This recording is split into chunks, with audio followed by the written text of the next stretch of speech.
بسم الله الرحمن الرحيم وصلى الله وسلم وبارك على سيدنا محمد وعلى آله وصحبه أجمعين. Assalamu alaikum wa rahmatullahi ta'ala wa barakatuh. Voilà donc mes chers frères et sœurs, après avoir évoqué trois éléments autour du savoir, donc le premier élément c'est mérite, al-ilm, ses objectifs et ses fruits, c'est-à-dire al-ilm, fadluhu, ghayatuhu wa thamaratuhu. Aujourd'hui, Inch'Allah, nous allons aborder le quatrième point autour de al-ilm, et le dernier point dans cette petite série. Donc, le quatrième point, kayfa nahtadi bil-ilm. Comment être guidé par le savoir. Comment le ilm va nous guider vers le droit chemin, vers les objectifs, et comment on va concrétiser ces objectifs. Pour ce faire, première question sur la source d'information, ce qu'on appelle masadir al-ma'rifa, les sources de connaissances. Donc, il faut que les sources de connaissances doivent être des sources qui sont valides, les bonnes sources de connaissances, al-masadir al-sahiha lil-ma'rifa. Deuxième point, une fois qu'on a le masadir, on a compris masadir al-ma'rifa, les sources de connaissances, ou ce que appellent les philosophes la théorie de la connaissance. Ensuite, il faut les moyens. Donc, comment les moyens pour parvenir à tirer les informations de ces bonnes sources. Donc, ce qu'on appelle al-adawat al-sahiha lil-fahm, les bons outils pour comprendre. Troisième chose, al-irada. Donc, une fois on a les bonnes sources, on est guidé vers les bonnes sources, on est guidé vers les moyens. Maintenant, il faut la volonté ferme. Al-iradatu as-sadiqa li talaqqi al-ilm. La volonté sincère de recevoir cette connaissance-là. Et enfin, donc, aussi la dimension toujours verticale qu'il faut toujours garder. At-tawfiq wal-fath al-ilahi, donc la réussite qui émane d'Allah. Il faut la solliciter, il faut aller la chercher. Donc on va voir point par point. Donc ces masadir as-sahiha, bien sûr, al-masadir as-sahiha qui sont al-Qur'an et la Sunna, donc les sources de la connaissance. Al-wahi, tout court, en un seul mot, al-wahi, la révélation. Et la révélation, il a deux volets. Donc le volet Al-Qur'an et le volet la Sunna. Inch'Allah, on aura l'occasion de parler de caractéristiques de chaque chose, Inch'Allah. On est en train de poser les premiers jalons, Inch'Allah, pour avancer dans ce long processus, Inch'Allah, de rencontre et de partage des informations. Donc une fois qu'on a la connaissance, alhamdulillah, que nos sources sont bonnes, Al-Qur'an et la Sunna authentique, il faut avoir en cela la certitude. Il ne faut pas douter. Donc ça, c'est la base de la connaissance, c'est être sûr de la certitude de la source de connaissance, comme Allah subhanahu wa ta'ala nous dit dans Al-Qur'an. ذَلِكَ الْكِتَابُ لَا رَيْبَ فِيهِ. C'est un livre au sujet duquel il n'y a aucun doute. Donc la certitude. Et à ça, il faut rajouter aussi ta'zim, la glorification, ou bien l'exaltation. Allah subhanahu wa ta'ala dit, et celui qui exalte les injonctions divines, ceci s'inspire de la piété des cœurs. وَمَنْ يُعَظِّمْ شَعَائِرَ اللَّهِ فَإِنَّهَا مِنْ تَقْوَى الْقُلُوبِ. Donc lui donner de l'importance à ta'zim, parce que ce sont des rasaïl, ce sont des messages de notre Seigneur, donc il faut les traiter ainsi. Il faut aussi, donc, al-yaqin, quand on parle de l'yaqin, la certitude aussi, annahu kalamullahi ta'ala. Se rappeler qu'il s'agit de la parole d'Allah subhanahu wa ta'ala.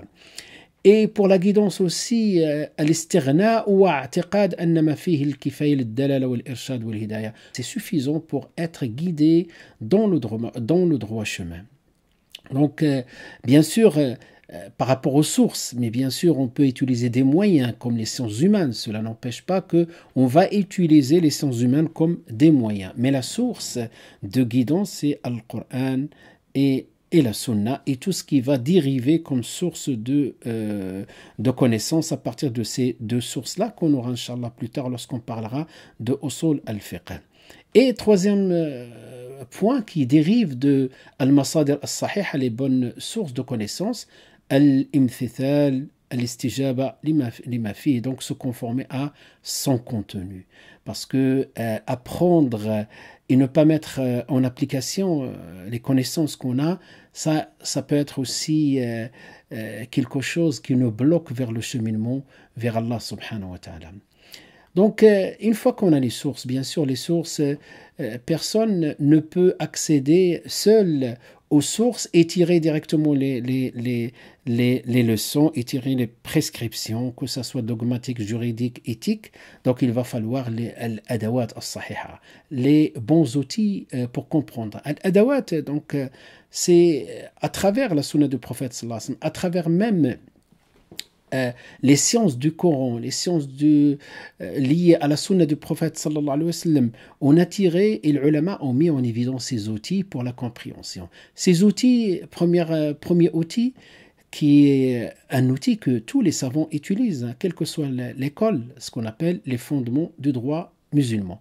Ilm usuli al-fiqh, ça c'est, il nous trace le cadre, comment comprendre le texte à travers les indications linguistiques, à travers ce qui est muhkam et ce qui est mutashabih, ce qui est catégorique, ce qui est fondamental, ce qui est de l'ordre de la ramification. C'est un ensemble des informations que nous donne ilmu al-usul, ou un ensemble des règles que les ulama suivent aujourd'hui, et il n'y a pas de divergence entre les savants autour de la légitimité de cette science-là. Et surtout, même cela dérive aussi de ilmu usul al-fiqh, al-lugha al-arabiyya, la langue arabe. Donc la langue arabe, parce que quand on est face à un texte, donc chacun peut-être il peut l'interpréter comme il veut, mais l'interprétation qui va être bonne, c'est celle qui est conforme aux indications linguistiques, aux règles linguistiques. Sinon, on peut interpréter les choses selon nos passions.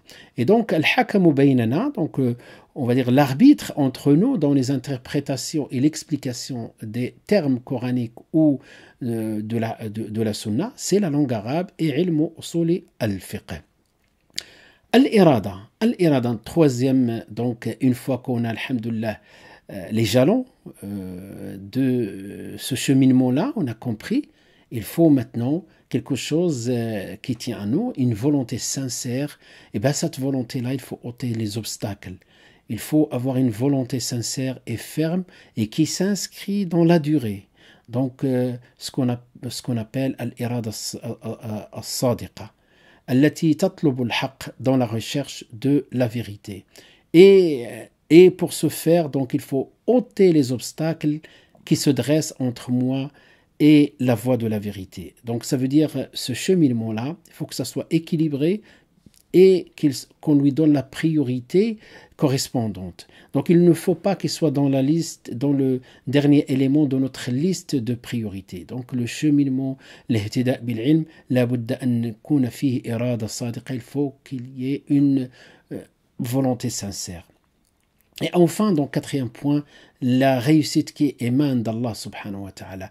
Et cela, il faut s'orienter vers Allah subhanahu wa ta'ala et multiplier les du'as. Vous savez, le prophète sallallahu alayhi wa sallam multiplie les du'as pour qu'Allah lui donne. Allahumma inna nas'aluka ilman nafi'an wa rizqan wasi'an wa shifa'an min kulli da'. Il demande à Allah une science utile. Et à quel moment? Des moments les plus importants, quand il boit l'eau de Zamzam. Des du'as comme ça, même Al-Qur'an, Allah subhanahu wa ta'ala apprend au prophète sallallahu alayhi wa sallam, nous apprend à nous tous, comme on a vu auparavant dans les mérites du savoir, wa qul rabbi zidni ilma, il dit Seigneur, augmente ma connaissance.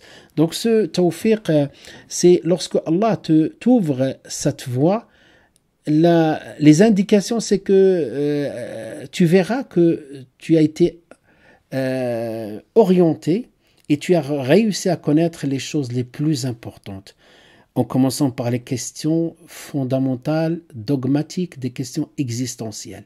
Et les choses sont claires. Vous savez, mes frères et sœurs, il y a des gens qui ont passé toute leur vie à poser la question de notre origine et notre destination finale.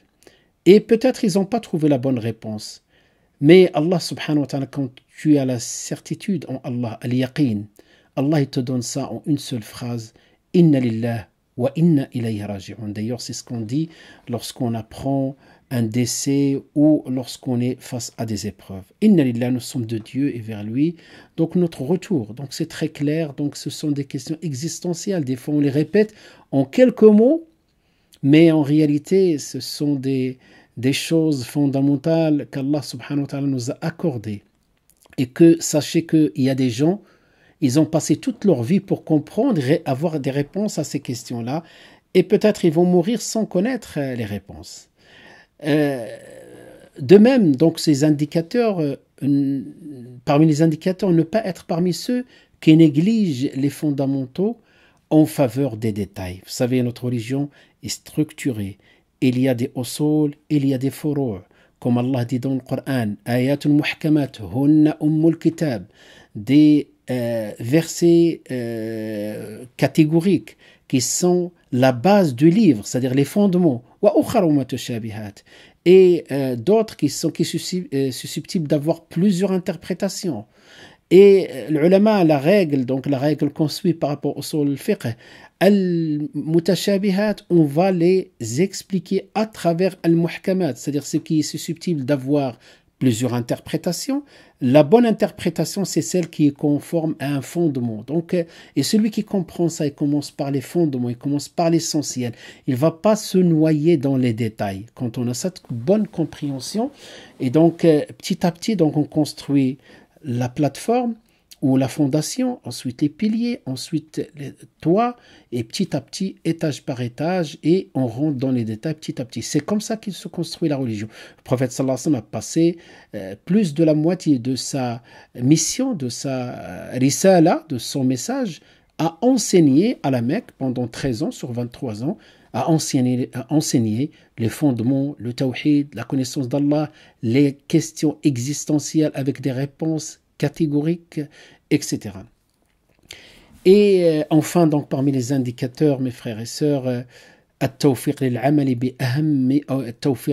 بأهم العلم. Donc la mise en pratique des connaissances et la mise en pratique de choses les plus importantes, et cela aussi se concrétise par atteindre un niveau de connaissance digne, donc atteindre un niveau de connaissance que tu vas comprendre toi-même, et tu verras à travers ce cheminement-là qui peut prendre toute une vie, qui peut prendre beaucoup d'années, à travers comment on a construit nos connaissances. Donc c'est très important, mes frères et sœurs, d'écouter ce message, de regarder ce schéma, c'est un ijtihad, et de voir qu'on n'avance pas, on ne pose pas les pieds dans l'ilm comme ça, sans clairvoyance, sans connaissance préalable. D'où l'importance des enseignants, des personnes qui sont expérimentées, des programmes, parce que notre religion, ce n'est pas une religion de l'fawda, de désordre. Notre religion est ordonnée. Notre religion est harmonieuse. Il y a une harmonisation entre l'ahkam, il y a des fondements, il y a des ramifications, il y a des objectifs, des maqasid, il y a des wasa'il, des moyens.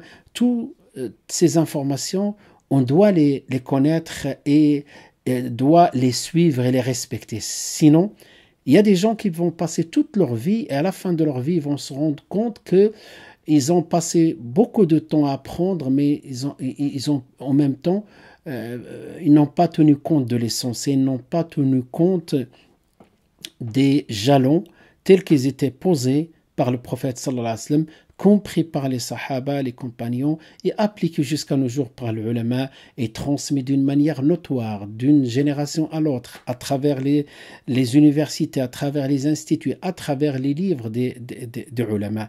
D'où l'importance d'être accompagné par des enseignants, des personnes qui ont acquis ces connaissances. Wa sallallahu wa sallam wa barak ala sayyidina Muhammadin wa ala alihi wa sahbihi ajma'in. Assalamu alaikum wa rahmatullahi ta'ala wa barakatuh.